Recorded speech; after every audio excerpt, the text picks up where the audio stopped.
Ukanti abantu baphefumulile ngengxaki abahlangabezana nazo ezindleleni njengokuninzi lwabo lubuyele emakhaya. Mina ndiphuma eGoli ndibangise apha eHadini. Etaxini lapho ngigibele khona bebephuzile abantu nemoto zabancane zigcwele ugwaqo.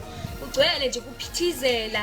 Bese ngafika kade la eHadini kodwa ngikwazi ukuthi ngigcine ngifikile kodwa ngifike kade senze ngikhohle ukuthi bengiyaphi. Sasazi ingxaki esidibana nazo endleleni ngabaqhubi abaqhuba bephansi kwempembelelo zotywala.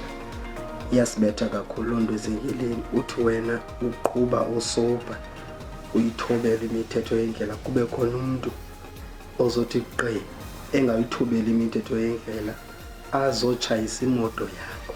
Thina la esifundazweni sethu kusahamba kahle kakhulu amalungiselelo ogoduka emakhaya nje nasemgwaqeni kusahambeka kahle and ngiyafisa abazohamba bemakhaya sekazothi bangasheshe behambise izinto ezisindayo phambili ukuthi imoto zingeke ilayishe kakhulu njengama taxi ngoba ezinye ingozi idala ukuthi imoto isuke siyilayishe isibalo eseqile. Msakazi okwamanje akukho kubi okutheni okusenzekalayo. Inkinga iqala la kumhla ka-24 December lapho wonke umuntu usuke emisela ngokuthi ashayelo mhla ka-25 esekhaya kubo.